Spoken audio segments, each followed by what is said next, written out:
First, former pop star Linda Ronstadt. You remember You're No Good, You Know You're No Good, Baby, You're No Good? Well, Linda's joined the long list of celebrities and other public figures who've berated President Bush for his lack of intelligence. But it's not just singers and movie stars who are suggesting that George Bush's mental weakness is damaging America's credibility at home and abroad. Ronstadt said this earlier. The Dixie Chicks said they were embarrassed he was from Texas. Well, I'm embarrassed George Bush is from the United States. The president is an idiot. He's enormously incompetent on both sides, on both the domestic and international scenes. That is no doubt a sentiment that is shared in some of the capitals of our friends and foes alike. Maybe because the president has such a long history of public gaffes. But is that evidence that George W. Bush is stupid or just inarticulate? Take a look and decide for yourself. I think tide turning, as I remember, I was raised in the desert, but tides kind of it's easy to see a tide turn. Did I say those words? No question that the enemy has tried to spread sectarian violence. They use violence as a tool to do that. We need an energy bill that encourages consumption. Our enemies are innovative and resourceful, and so are we. They never stop thinking about new ways to harm our country and our people, and neither do we.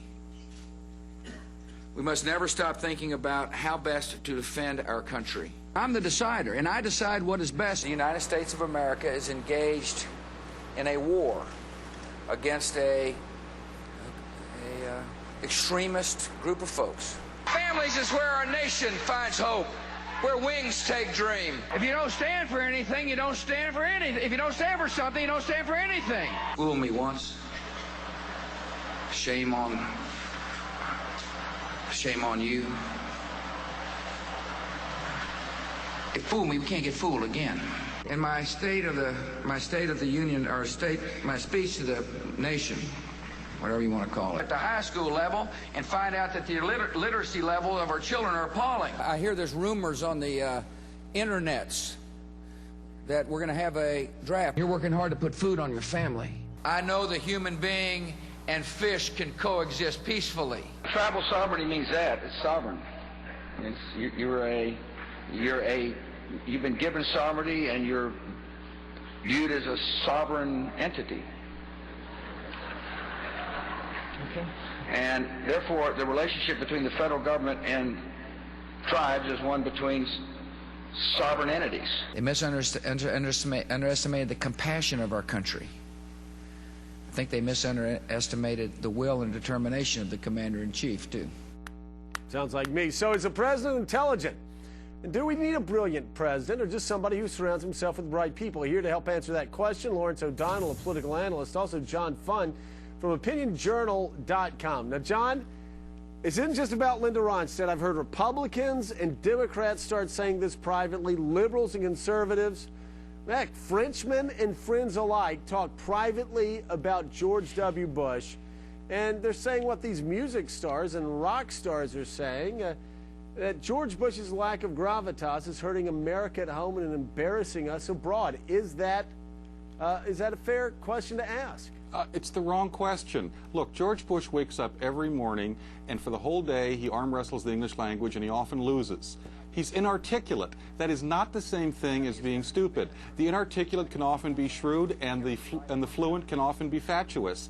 I think one of the people. So he just has a failure. He cannot communicate well. Is that what you're telling me? Voltaire once said that common sense is both rare and a lot more important to successful leadership than intelligence. And I agree. Here's the thing. The author of Bushisms, Jacob Weisberg, who's the liberal editor of Slate.com, he has plowed through almost everything George Bush has ever said. He concluded that Bush has a linguistic deficit, and he said that's no sign that there's any lack of mental capacity there. Well, so there are two different problems here. He's inarticulate, but he is not stupid. And I have to tell you, as our foreign policy may be a little bit of trouble right now, but we're presiding over a nation with 4.8% unemployment and 2.5% inflation. Okay, you're talking about foreign policy, though. John, one of the president's former aides who worked with the president on foreign policy and has been close with him for a long time told me recently that he's intellectually shallow and one of the most incurious public figures this man had ever met. Joe, and I hear that from congressmen. I hear it from let me senators. tell you what I hear it from staff members.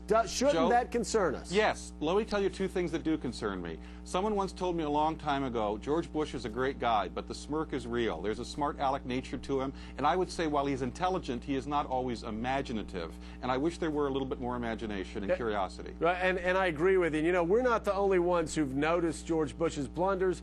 Recently, The Daily Show picked up on his obsession with food. President Bush was overseas in Germany as events unfolded. Here is his press conference with Chancellor Angela Merkel. Germany, where he wasted no time addressing the many troubling developments. I'm looking forward to the feast you're going to have tonight. I understand I may have the honor of slicing the pig. I'm just going to assume that that is some sort of euphemism for solving the Middle East crisis. And I guess that's about all. We've discussed a lot of things, in other words. And thank you for having me. Looking forward to that pig tonight. Does it concern you that the Beirut airport has been bombed? And do you see a risk of triggering a wider war? And on Iran, they've so far refused to respond. Is it now past the deadline, or do they still have more time to respond? I thought you were going to ask about the pig.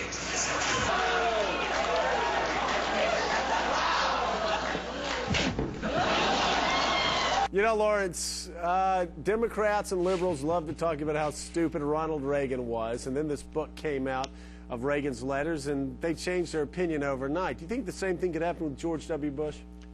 Well, boy, this guy is so easy to make fun of. I mean, possibly the easiest ever at this point. The prejudice against Reagan, Joe, was almost entirely the fact that he was an actor. There was a presumption that he's dumb because he used to be an actor. There wasn't any real overt evidence that you couldn't run this kind of set of clips on Ronald Reagan. You just didn't get this kind of gaffe from him in a consistent basis. You know, I mean, John Fund wants to say the president is intelligent. I don't know the president. I don't know how you can make the judgment that he is intelligent without working very closely with him, because he doesn't make a lot of public exhibition of a dazzling intelligence. It just isn't there. You know, Lawrence, it's interesting. If you look at clips of George Bush, though, when he was governor of Texas, he seems so much more confident. He seems so much more self-assured. And it's almost like the more he stumbles over his tongue, the more he realizes that he's maybe overmatched by the English language, and it seems he's losing confidence by the day. He's getting worse instead of better. It looks like he's overmatched by the job. It looks like he's overwhelmed by it, and it's just out of his league, especially ever since Katrina. From Katrina onward, his imagery feeds a level of incompetence that is very unusual. And so everything he does now, he's allowed no margin of error on these kinds of gaffes now, whereas if he'd had a bunch of real policy successes to point to, and if Iraq was a real policy success, that guy could fall down everywhere he went. And ultimately, we're having this conversation. Well, hold on 1 second. I want to ask you this, though, John. You can talk about that, but also talk about how Republicans, it seems like most Republican presidents, we just showed a shot of Gerald Ford. You know, he was painted as a dunce. Ronald Reagan painted as a dunce. Eisenhower. I remember Eisenhower, hearing how stupid Eisenhower was, which, of course, the guy was about as shrewd and calculated as you could be. And now they're saying it about George Bush. But I think George Bush is in a league by himself. Well, I don't think he has the intellectual depth as these other people. But do we need that as a president? Well, I think we would be a lot better off criticizing the policies. I've criticized many of the policies. But, you know, let's put this into perspective. You mentioned all the Republicans that have developed a reputation for being dim-witted. I just have a question. Obviously, intelligence is not congregated just on one side of the political spectrum. Can anyone name me a well-known Democrat in modern history who's ever developed a popular media image as being stupid or dim-witted? You can't come up with one. There aren't any. So it's only Republicans who develop this dumb image. Some of them really are dumb, but some of them is just a substitute for argument because you don't want to argue their policies, so you just dismiss them as being stupid. Well, there are no Democrats who have this image. This is a fascinating conversation. I'd like to continue it later. Lawrence O'Donnell, John Fund, thanks for being with me. And I just want to say one other thing.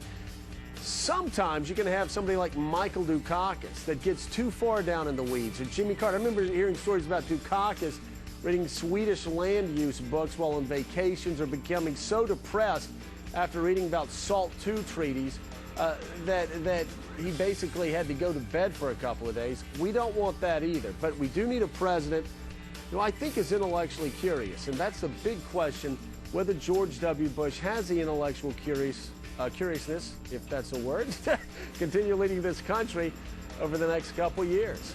Hey, coming up next on Scarborough Country.